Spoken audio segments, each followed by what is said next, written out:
रमेश जी, हम बात कर रहे हैं नई सरकार को लेकर के, क्या संभावनाएं, किस तरीके से काम करेगी कि ये 10 साल जिसको बेकार बताती रही बीजेपी, उससे बेहतर बात करके, जैसा अनिता जी ने भी कहा कि दिल्ली के दिल में राज करने वाली राजनीति भी होनी चाहिए और उसके लिए आपको काम भी करना होगा और अपने दिल में जो है प्यार भी रखना होगा, हिफाजत और सुरक्षा का भी ख्याल रखना होगा उन दिल्ली वालों को लेकर के।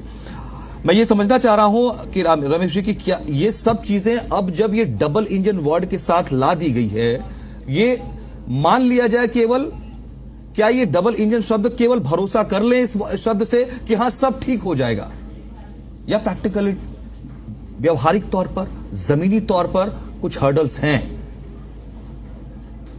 देखिए, मुझे लग रहा है ये जमीनी तौर पे और डबल इंजन का जो शब्द का आपने इस्तेमाल करा, ये 20 राज्यों में तकरीबन इनकी सरकार चल रही है, तो कागजों में तो हम देखते आ रहे हैं, धरातल पे क्या है तो आपको हमें बताने की जरूरत नहीं है। अभी आपने लकीर की बात करी, अनीता जी ने भी कहा कि लकीर खींची गई।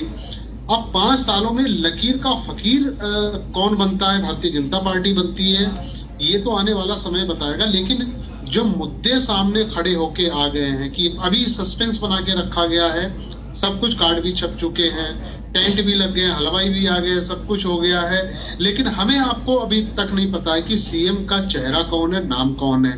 लेकिन मैं एक बात बता दूं, ये सब कुछ तय हो चुका है। नाम कौन है?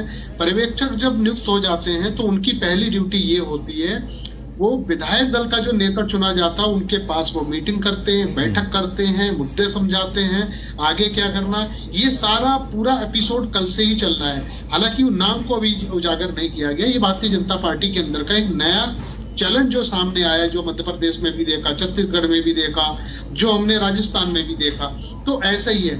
बात यहाँ पे आ जाती है कि 2-1 चेहरे ऐसे हैं जिन पे भारतीय जनता पार्टी और दिल्ली की जनता ने मतलब झोली भर भर के उनको एक वोट दिया था कि ये चेहरे होने चाहिए। पहला नाम प्रवेश वर्मा का है, एक बड़ा हिंदुवादित चेहरा है, जिन्होंने पूरी लकीर की जहां तक बात होती थी, उन्होंने अपने एक मनोविज्ञान से और अपने प्रचार से उन्होंने एक ऐसी लकीर खींची जो मुखिया जिनको कहा जाता था, जिनकी 11 साल राजनीति घूमती रही, जिनको विकल्प की राजनीति, बदलाव की राजनीति कहते थे, उस नेता को उन्होंने हराया। तो यहाँ पे ये शुरू हो जाता था और ये तस्वीरें बन के उभर के सामने आ गई थी कि प्रवेश वर्मा पहली चॉइस दिल्ली की बनेगी। तो ये मीडिया में भी आती रही। उसके बाद 8 तारीख से जब रिजल्ट आया है, कल तक मुझे लग रहा है जितने 48 विधायक इनके जीते हुए हैं, मीडिया में कोई ऐसा नाम बचा होगा शायद जिनका नाम सीएम के लिए ना आगे आया हो, जिनकी चर्चा ना हुई हो। लेकिन सारे कयास हैं। अल्टीमेटली भारतीय जनता पार्टी में 2 लोग करते हैं, इनका नाम है, क्या नाम है, वो एंड तक ही पत्ते खोलते हैं। ये सारी चीजें चलती आती है। बात आ जाती है कि जो जिन मुद्दों के बातों को लेके भारतीय जनता पार्टी ने एक किले फतेह की है, क्या वो पूरे हो पाएंगे? सबसे बड़ा मुद्दा रहा यमुना का सफाई का। देखो, यमुना की सफाई का मुद्दे को पीछे समझना पड़ेगा हम लोगों को।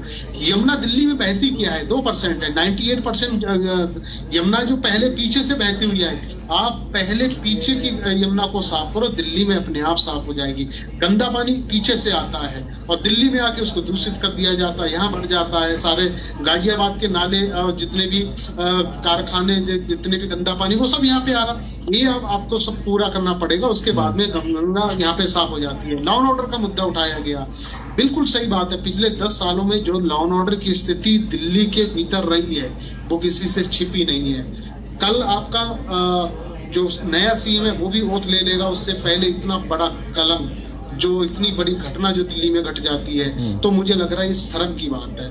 उस दिल्ली में जहां सारे के सारे पूरी मिनिस्ट्री, पूरी मशीनरी, सारी भाजपा के बड़े नेता जहां पे रहते हैं, बसते हैं, वहां पे अगर इस तरह की घटना हो रही है तो ये अपने आप में कई तरह के सवाल खड़े करते हैं। फिर बात आ जाती है आपके सवाल पे कि डबल इंजन जो है वो क्या यहाँ पे कारगर साबित हो पाएगी, क्योंकि देखो इसका एनालिसिस करने में ज्यादा तकलीफ और ज्यादा दिक्कत आपको हमको नहीं होनी चाहिए, क्योंकि इसका अनुभव हम लोग पिछले 10 साल से करते आए हैं। हर राज्य में आज की डेट में तकरीबन डबल इंजन की सरकार है। क्या महाराष्ट्र की स्थिति पूरी साफ हो गई है? क्या राजस्थान, जब राजस्थान अब 1.5-2 साल पहले तक जो कांग्रेस के हवाले हुआ करता था, तो हर एक मुद्दे को लेकर भारतीय जनता पार्टी उठाया करती थी, अब मीडिया में खबर नहीं है। मीडिया में चर्चाएं नहीं हो रही है कि राजस्थान में भला हो क्या रहा है, मध्य प्रदेश में हो क्या रहा है, दूसरे राज्यों में सारी चीजें हो क्या रही हैं, क्योंकि वहां पे डबल जो इंजन का जो शब्द जुड़ गया है ना, तो उसके बाद में सारा चंगासी हो गया है। लेकिन अगर धरातल पे जब आप बात करोगे तो उससे मुझे लग रहा दिल्ली भी छूती नहीं रहेगी, दिल्ली भी उसी कतार में आ जाएगी। आप ब्रांड पे, आप अपने प्रचार पे अगर सरकार चलाते हो, धरातल पे आप जीरो करते हो, तो जनता सब चीजें समझती है। लेकिन ये शब्द तब भी उल्टा हो जाता है जब चुनाव आता है, जब आपके जो जमीनी बुनियादी मुद्दे होते हैं, महंगाई के, रोजगार के और आपके साफ सफाई के, वो मुद्दे सारे के सारे खत्म हो जाते हैं। जो अच्छा प्रचार कर ले, अच्छा लच्छेदार जो बात करता जनता उसी के पक्ष में चली जाती है। वही दिल्ली में हमने देखा कि दिल्ली में इस तरीके से रिजल्ट आ सकता था क्या।